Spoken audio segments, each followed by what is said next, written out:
Gentlemen, I would like to officially give you a big Tiege Hanley knuckle bump for looking so damn handsome. Your face, your skin, you glow, you radiate. If you agree and appreciate the compliment, we would appreciate one of the, hold on.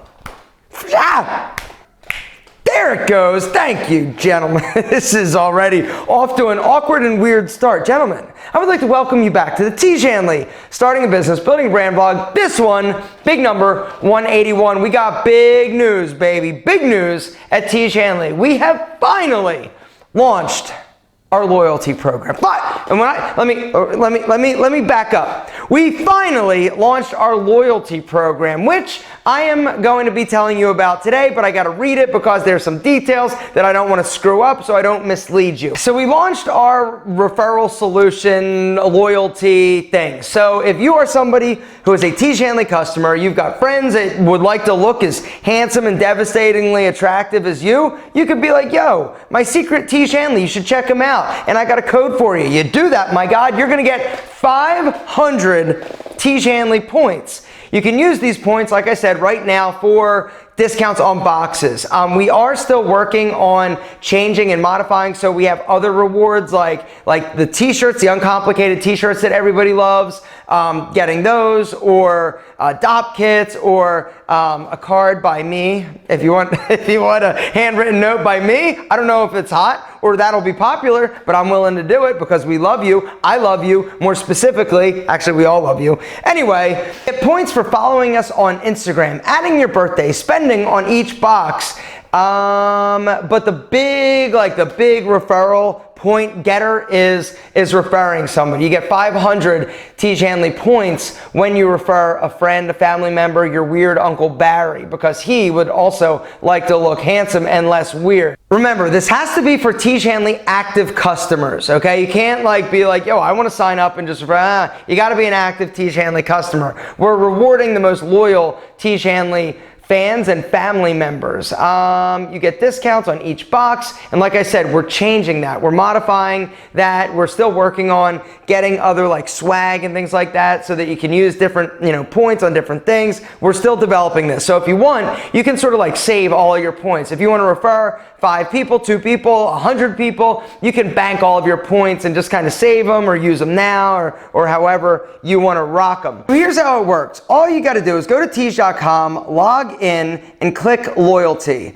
Click on view my rewards, and at the bottom left, you're going to see your custom code. This is unique to you. You can email it, you can text it, you can copy and paste it in an email. So as a customer, you have your own code. So if you want to refer, if you've got an email list, this is something that I would do. If I had an email list and I wanted to acquire just crazy amounts of points, I would say, yo, check out Tiege Hanley, it's amazing, and then, include your link. And then anybody that goes in, goes through, goes to Tiege Hanley and signs up, you get credited on that. Now, they got to sign up. That's the one thing. You can't be like, yo, I sent it to 100 people, can I get all my points? They got to sign up. You know how loyalty works. And like I said, you can use your points on discounts of future boxes, or you can bank them, save them, hang on to them until we have more sort of loyalty reward options available. But at the end of the day, this has been a very, very not easy process to implement, and we're really excited that it's in there and that you guys are going to be able to actually earn from being such an amazing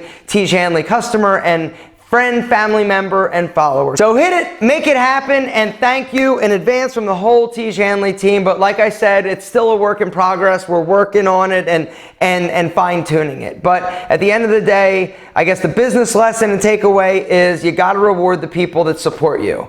And this is our way of starting to do that. And so thank you so much, guys. This vlog is another way we try to reward you and give you a little bit of value. Speaking of that, before I dive into sort of what I want to talk about in terms of being YouTube famous a little bit, I want to get to some of these questions, and one of the questions actually dovetails into the topic and is why I sort of thought about talking about it, because it's something that my wife and I have been discussing a little bit more lately because it's gotten a little bit weird. Kevin Martinez says, business question, how do you start an e-commerce business without being a tech-savvy dude? So you are looking at the least tech savvy person you've ever seen, other than my grandmother, who's a little bit less than I am. But when I started all of my businesses, I was so scared of technology. Not like it was totally irrational, right? It was almost like a tech phobia. I was scared of learning things that were new. I was scared of learning things that were different. And one regret, people always ask me like, oh, if you could go back in time and change one thing, what would it be? It would be that I would have embraced technology. I would have embraced sort of what was happening with the internet and the world and technology, like I talked about a little bit more. I am a late adopter when it comes to cameras. I still use like an old ass Canon G20 point and shoot camera for this, but the reason I use this is because it has a remote, and then there are a lot of you yelling at the camera like, yo, Alpha, what are you crazy? You can actually hook up your phone, and I get it, right? But once again, it's that whole technology fear thing. I still have it. And I'm also to the point now where if it ain't broke, don't fix it. And there's a learning curve and pain associated with me learning new technology or new things. But this brings us to sort of to answer your question. Hire them. Surround yourself with people that understand technology. The beautiful thing about the way that we live now, there are a lot of people out there that are not tech savvy. Like my dad, not tech savvy. A lot of people that are my generation, not so much, but older like my generation, like late 40s, 50s, 60s, they've never really adopted because they haven't had to, right? A lot of the younger people, though, are you kidding me? They're like 3-year-olds that know how to operate a cell phone better than I do. They're like coding at like 6 now. And so technology for the younger generation, it's kind of just like what it is. And so the beautiful thing about that is that as somebody who is not very tech savvy, it's real easy to find people that are in whatever area you're looking for. And so a lot of these younger people also are going to be a little bit less expensive than somebody who is a bit older and going to like a proper firm for whatever. But I would also just like to say that if you're starting a business, you're starting a company, and you have a little bit of money,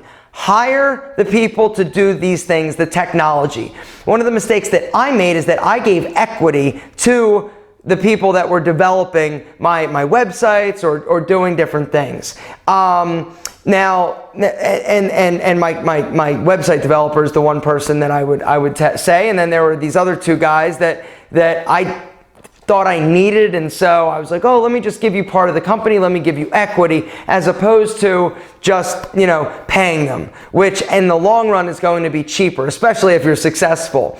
But if you're broke, if you have no other option, then team up with somebody. And if your business, if your idea is very tech heavy, tech centric, then I would consider partnering with somebody at that point. But for a straight up like e-commerce business or whatever, hire them. Do not give equity. But at the end of the day, everything is for hire. You can find somebody online that can help. You could go to a recruiting firm. You could go to a headhunter. There are specific headhunters that deal with technology. And so just because you're not tech savvy doesn't mean you can't crush it on like crazy levels. You just got to make sure that you find somebody and hire somebody that does have the skill set that you need. It's finally turned into summer in Georgia, and I had to go turn the air on. I'm sweating like a dude who lost his Tiege Hanley. Anyway, next question comes from our friend Gary Arnold. He says, do you have any idea on how to build a solid following on Instagram? Do I have an idea? It's hard, right? It depends on what you're doing. It depends on sort of what you're going for. But there are a ton of tutorials and videos online for free on YouTube. All you got to do is, how to build an Instagram follower. And there are a lot of people that are much more well-versed and educated on that platform than I am. The truth is, I think I have like 400,000 followers, right? It is not because I put a whole lot of time in Instagram. It's not because I'm some like Instagram genius. It's because I just have a large YouTube following and I link to my Instagram account. So I am not the right person to be answering that question. But I will say that probably some of the strategies are the same, right? Post things that are engaging, that people are interested in. What I'd recommend, you can probably hack the Instagram algorithm as well. If you find like pictures or images of people in your space or pages in the genre that you're looking to go into, look to see what is popular for them. them, and then maybe like copy their tags. I would imagine that that's probably what you should do if you want to sort of hack the system. Post similar pictures, similar caption, similar tags. I'm not saying to steal the image. I'm just saying that's probably a way to, like, if you're looking to go into style, right, or fashion or something like that, I would go to people like Jose, Alex Costa. There are a lot of like men's fashion sort of posts out there, or people out there doing that. Probably Alex and Jose are not the right people because they have a large YouTube following, so it's padding that. But there are a lot of like fashion Instagram accounts that have huge amounts of followers. Now, are they paid? I have no idea. I don't know how that works. How, in terms of the engagement, I really don't know in terms of, are they buying it? But look to see what's popular in your genre and probably try and duplicate that. But definitely go to YouTube, search it. There's probably 6,000 videos on just the topic that you're wondering, how to build an Instagram following. And the last business question that kind of dovetails into what I'd like to talk about for the remainder of our time here today is from 02337755. He says, how to handle insane overnight success. Really, right? I would just like to say congratulations, because that's awesome, like super awesome. I assume that you took a lot of what we taught you here on this vlog and applied it, and that's what happens. I don't think that's the whole story. Anyway, he says, really happy it's happening, but I'm kind of busting at my seams and trying to keep up with the demand. We had to stop taking orders. So, well done. Like, congratulations. You have obviously hit something out of the park, and you're dealing with something that I have never had to deal with. I've never had to deal with like an overnight, like meteoric rise or success. Everything that I have done has been like very slow. It's been a lot of work. You, I'm sure, have worked insanely hard to get to where you are. But in terms of dealing with the overnight success, if you've got to shut down in order to handle this, that's fine. But I know how bad it sucks when you've got something that you know that people want and you can't sell it, you can't offer it to them. And so this is part of the process. Overnight success, I would imagine, is showing you some glaring weaknesses in your business. Where are the bottlenecks in what you're doing? Is it the fulfillment? Is it the customer service? Like, there are bottlenecks. If you're having to stop taking orders, whether or not that's fulfillment, whether or not that's just the production, like as in like you ran out of inventory, good for you. It's not a bad problem to have. One thing I would say is make sure that you have some type of email capture for the product or service or whatever you're selling there. So if you're getting traffic, which I'm assuming if it's so successful, you're continuing to get traffic, even though you can't fulfill the orders, just have like a message there like, hey, right now we're temporarily out of stock, but we're going to get a new, order, whatever it may be, or we're just too busy, we got to stop for a second. Make sure to sign up to be notified as soon as we open it back up. You better capture them, because you never know if they come, you can't risk them not coming back. You also need to make sure that your remarketing and your analytics are in place, that you are able to capture the fact that they came to your website. And so if you do not have a good paid traffic person, you need to invest in figuring out how to get, basically, you need to figure out the remarketing equation, because when they come, you only have like a window. I think it's like 30 days to remarket to them and try and get them to back and incentivize them to come back. So, those are the two things I would say that you should probably focus on. If you're not doing that already, you probably are, because obviously you know what you're doing to a certain degree, or you just got really lucky. And I don't truly personally believe in luck. I think that it's the combination of a lot of things coming together, but I'm very impressed and happy for you. It's amazing. But definitely have your email capture and your remarketing and your paid traffic, make sure that they've got the widgets. So anyway, you got it. It's hot. Make hay while the sun is shining, and figure out where the weaknesses are or the bottlenecks, and work diligently to correct those and overcome it, because it's tough. I mean, I would imagine it's tough. I mean, Tiege Hanley, Pete and Bajer, some of these other businesses I'm involved we've had little issues, like we've done a big sale, and a lot of it is revolving around fulfillment and the manpower in order to, to pack boxes and ship boxes and all of that. But, success is a good thing, and this, as they say, is a good problem to have, so congratulations. So I have never had or experienced like overnight success. I was on Shark Tank twice. I didn't see a huge sales spike at all either time, and so I never had to really deal with that. In terms of YouTube, I would say that at this point I am a successful YouTuber, and I have experienced some degree of like internet YouTube fame. The fact that if I go to the mall, I'll have 5, 10, 15. The one day I was out filming an Alpha M project, had like 25 people stop me and talk to me and want to hang out. Not hang out, but just say hi and take a picture sometimes. And I got to tell you, it never gets old. I love it more now than I think I did when it first happened. I remember the first time somebody recognized me was I went to a matinee at this like really cheap theater in Roswell, Georgia, and I was with my dad. I think it was like Father's Day or Easter. I don't remember the specific day, but I remember I came out of the movie and there was a guy sitting there and he goes, "Hey, you're on YouTube." And this was the first time that happened to me. The second time I was at Lenox Mall, for those of you familiar with Georgia, and I was at a urinal and somebody next to me recognized me, which was weird, and that was the second most awkward time. But since then, as my channel has grown, the frequency has increased, and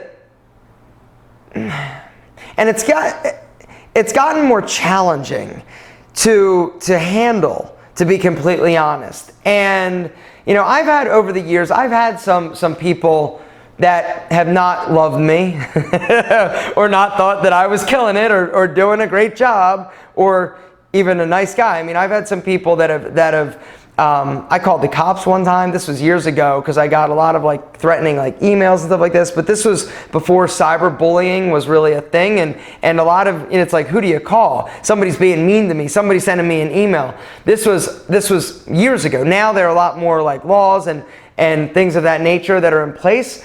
But at the end of the day, you do hear stories about some of these YouTubers that have very traumatic encounters. I mean, there was a YouTuber or a woman who got, I don't remember her name, but she got famous on YouTube and then went on like a tour. Some crazed dude went up and killed her, like shot her. And so these situations do arise. So I don't know how this is going to sound or come across. I hope it doesn't come across as that I'm not thankful, I'm not grateful, or that I don't love the fact that people want to meet or say hi or whatever.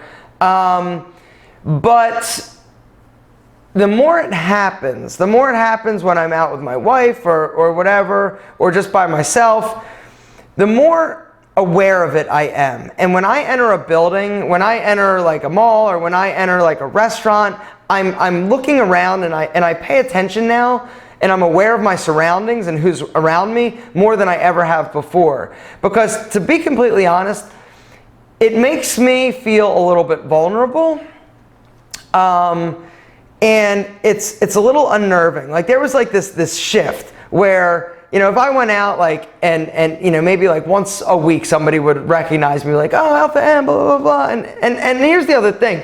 Every interaction has been amazing. I haven't had any people that have like punched me in the face or came up and told me off, not yet anyway. Every interaction is amazing, and I love talking to people. I love sitting there and taking pictures. I love it. And so if you ever do run into me, please do. Don't think that I don't love it. But I'm aware of it more now than ever before, because the other day, like I said, like I'll be in just like random places, like the gas station in some like middle of nowhere. Like it's happening more and more and more. And I love it and I appreciate it, and I hope this doesn't come across as that I'm not thankful. It's not that. I'm just more aware of the fact that I'm not as anonymous as I used to be, and it's a little scary. It's weird. It's a little scary at times, just because you never know. Like most 99.99999% of the people, that I meet or that watch my stuff is awesome. They're awesome and amazing and just wonderful. And I couldn't do any of this without them. But then there's that, like, in the back of my head, I think there's somebody out there that does not like me. And I put so much of myself out there. And that's the other thing. People feel like they know you, right? And so people think like, oh, because they watch a lot of videos, they might watch a vlog, like they feel like they know you and they connect with you. And to be completely honest, like I feel the same way when I watch people like, Casey Neistat or whomever, I'm watching, like I feel that connection. And that's the thing about YouTube and this platform or Instagram or whatever platform you're on in today's world is you feel so much more connected because it's not like in the old days it was movie stars, right? You saw somebody that you'd only seen like on the movies, like Tom Cruise. Like I've only seen Tom in like Top Gun and Mission Impossible and all these movies. And so when I see him, I'm like, oh, I don't know him. I don't know his personality. I know the character that he plays and I know that he's super famous and it's awesome and it's exciting to see. But with YouTube and Instagram and social media, it's very different. You feel a connection and a kinship like nobody before because influencers and people on social media are sharing their world with you. They're sharing their life. And you see them cry. You see them when they're happy. You see them when they're sad. Now, granted, you're still seeing a keyhole into, their world and their life and all that. But it's a different connection than a lot of these standard celebrities. You just don't have that. I don't have that connection with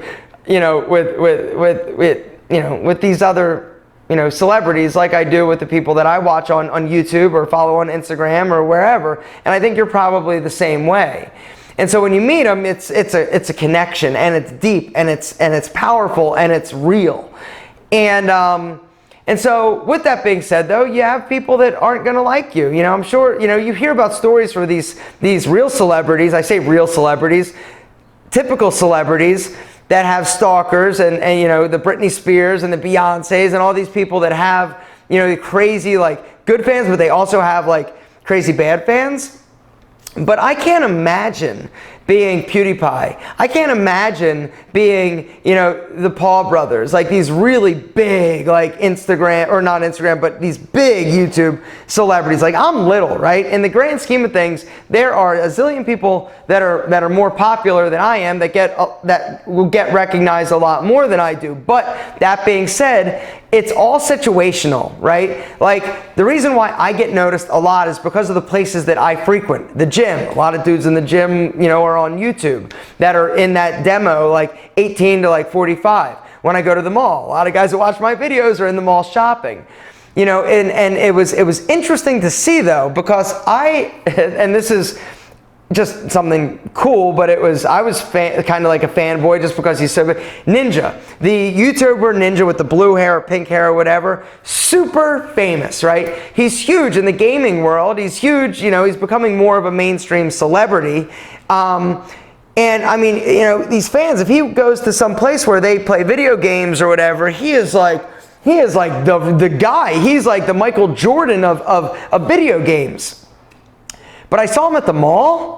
Nobody knew who he was. I'm watching him. Like I was with Christian at the time. We were filming an Alpha M project. And I see him. Somebody actually came up to me and be like, oh, Alpha M, I saw Ninja here. He's eating a burrito down in the food court. I'm like, really? So Christian and I were like, let's go see if we can find him. He can't be that hard to spot. He's got blue hair, pink hair. And so we weren't like looking super hard, so it wasn't, see, I get it, right? Anyway, we see him come out of Victoria's Secret with his wife, and nobody was being like, oh, hey, like nobody I saw went up to him and asked him for a picture or autograph. And I would have thought that somebody that big was going to be recognized in that space. But the truth is, it's very situational. PewDiePie, if he's hanging out with older people, like if he goes to some place where there are like a bunch of like people in their like 50s and 60s or late 40s or even like some 30s, nobody would recognize him. Same thing with like the Paul brothers. They have a very young demographic. So if you go to a place like a high school, everybody's freaking out. But if you go to, you know, a restaurant, a nice like upscale restaurant, it's not going to be the same level of craziness and fan, you know, acknowledgement. So I'm going to wrap this vlog up by just reiterating the fact that it's not that I'm not thankful, it's not that I'm not super appreciative, but it's made me just more aware. And I'm not even like saying, I'm not even trying to like be like, yo, like this isn't like a flexing thing, like, I get recognized. Not at all.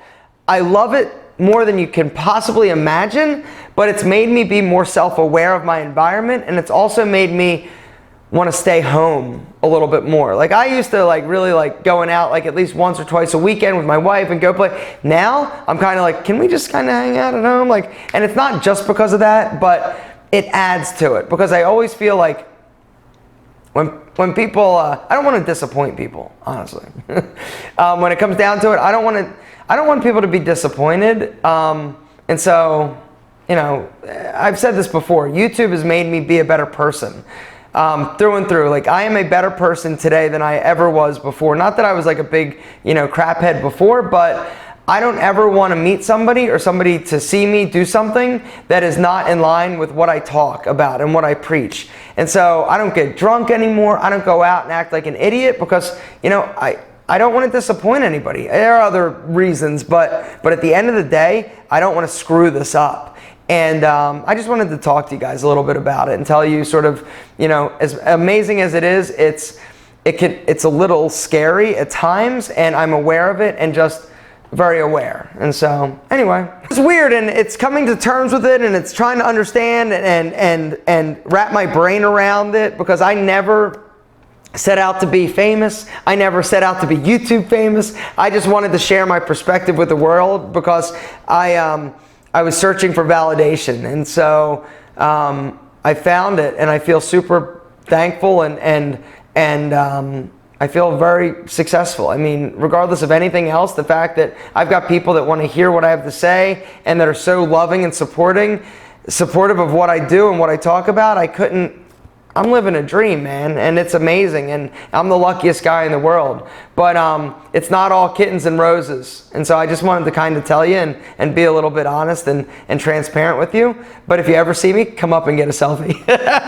Like seriously, you better come up and get a selfie. That's why I love like the Menfluential Conference and stuff like that. Like it allows, you know, a bunch of people to get together and to meet and to interact. Like I love that. But that's kind of like an environment that I'm controlling a little bit, and this is just like random and you know, like weird crap. Like some dude I meet is like, oh yeah, I've seen you sitting at your house. I'm like, what? Like, okay.